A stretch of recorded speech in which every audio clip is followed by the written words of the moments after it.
Hello, welcome to today's episode of the Success Principles for Housewives and Stay-at-Home Parents. My name is Dr. Mrs. Blessing Ishomo. I am a certified leadership coach, a certified trainer of the Success Principles online, a family and sex coach, and also a network marketing professional. Welcome.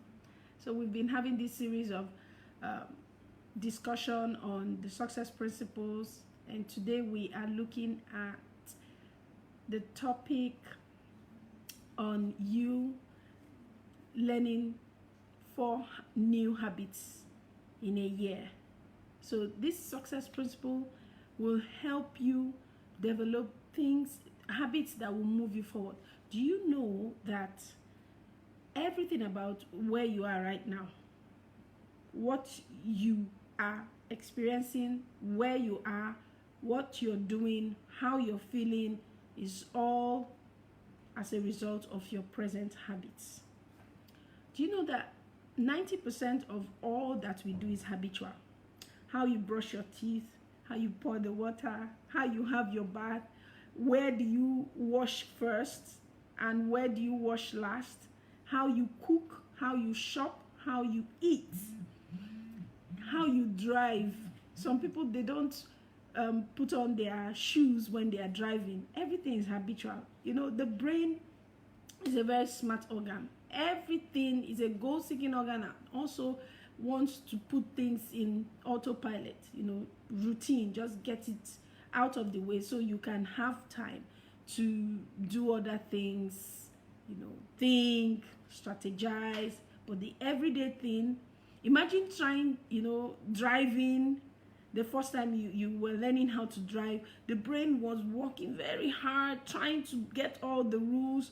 But when you were learning how to drive, for those who are driving, if you remember, you were glued to the road, your eyes, you were holding the steering like your life depended on it.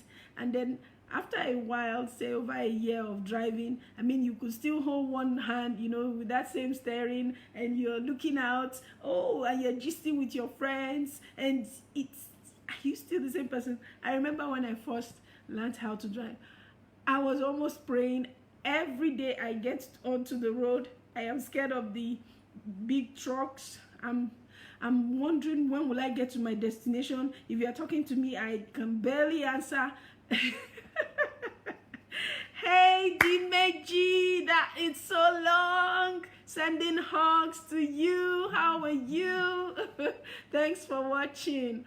So you can imagine how the same person that was so scared and could not, and I'm now hitting the gas, accelerating, going past cars. That's the brain. So you have habits. The good thing about habits is that you can have the time to take on new tasks, learn or do some things. The brain is free to, imagine where you are driving and you are trying to focus on the driving, focus on every part of it, and also focus on maybe discussing with someone, or you are at the office and you are trying to focus on the Excel presentation and everything, and at the same time making the presentation. So the brain takes care of that. Once you've learned it, it's in there, and you can go on to do other things, which is good. The only issue is, you see that autopilot, both for autopilot, routine way of doing things, it works for both the good and the bad. So for those that love complaining, blaming, and always looking for excuse, it's a habit. It becomes a routine. Not waking up on time, not taking the kind of food that would help you, not exercising.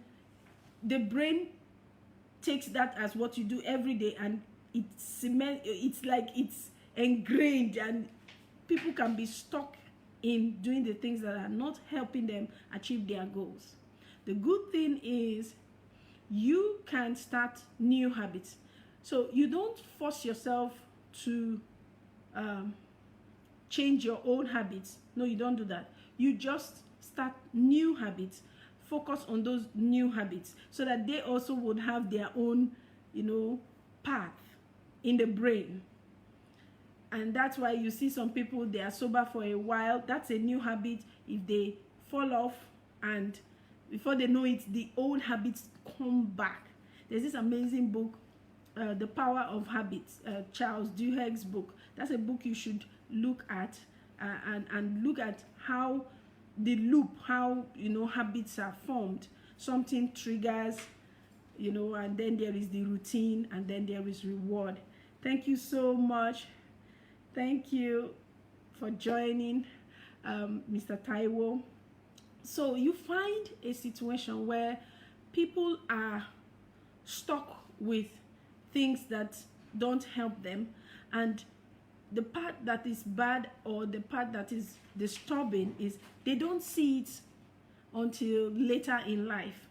So it's like when one person is taking a fizzy drink, and the other person is taking water each time they go for lunch. So somebody takes water and they're just teasing the person.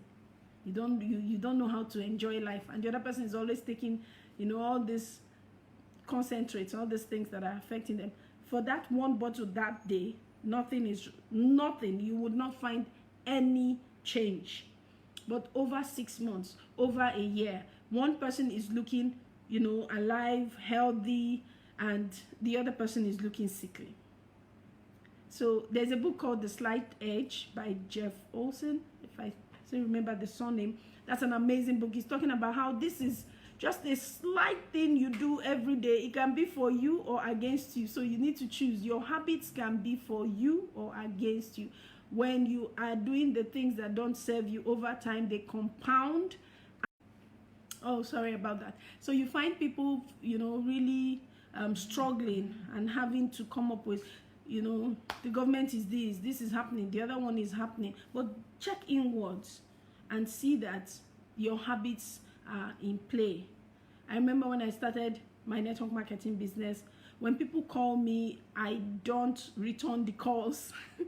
And I quickly found out that that is not the way to go, because when you don't return or follow up on the calls, sales calls, you ain't going anywhere, because the result will show. So I had to learn how to follow up on sales calls. I had to take training on it. It was tough for me because I already had a bad habit of who cares. So what is that habit that might be taking you out of what you want to achieve? So what you can do is list out those habits that are not serving you. And sometimes there may be like the blind spot, you are not even aware. So get people who know you, maybe the people that work with you or your loved ones, and ask them, what are those things you feel I should work on? Now that I'm saying this, I am getting into trouble because I have my loved ones listening to me. They are going to hold me accountable.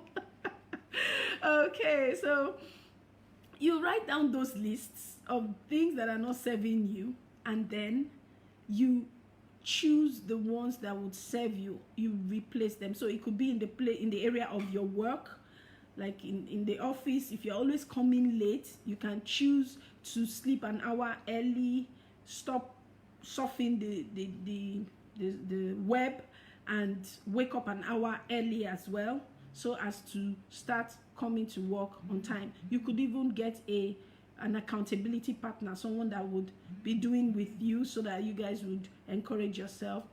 It could be in the area of your health.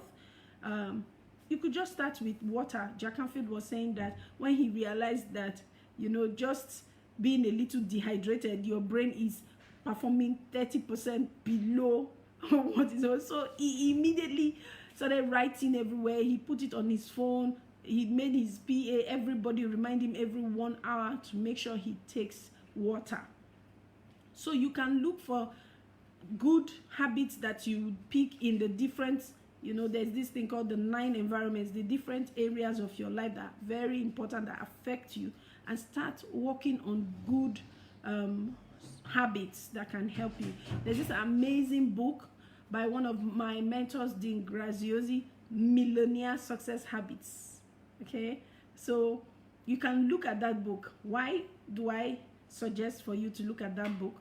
Is because the next thing I want to say is, when you have made a list of the habits that are not serving you, whether waking up late, not following up on your calls, not taking healthy food, not sleeping on time, any of all those stuff, and you decide these are the new habits that I will be working on to make them stick, to make them become routine like the old ones. You know, the brain is just looking for things to put on autopilot, on, you know, routine. So you focus on the new ones. You don't focus on the, you know, your weaknesses. You just focus on the new ones and see how they get ingrained.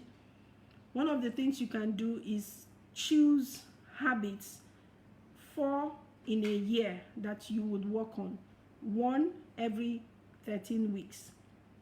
And research has shown that if you do something every day for the next 13 weeks, that habit stays with you. So if you get a book like the Millionaire Success Habits, or some other books that have, you know, peak performance habits, sharing things on how successful people live their life. You know, they talked about a particular psychologist, Carl Jung. Others were studying why crazy people behave the way they do. Carl Jung decided to study how and why successful people behave the way they do. And so a lot of people have written books on success habits. So you can choose any of these books. Pick 4 each year and work on 1 for 13 days. And see how in the next 5 years you would have 20 success habits. For some people watching me right now, I am actually doing something that is making me look, some people, they are wondering if I'm sick. Nothing's wrong with me. I'm just taking in more water and I'm skipping my dinner. I don't get it all the time, but most of the time. And I'm working on it, and I'm enjoying the new feel. So what would you be doing the next 24 hours that would help you start a new success habit that will move you towards your goals? So thank you so much for joining. Tomorrow we have another amazing success principle to discuss, 9 p.m. West African time. I look forward to seeing you and share with your friends. Bye for now.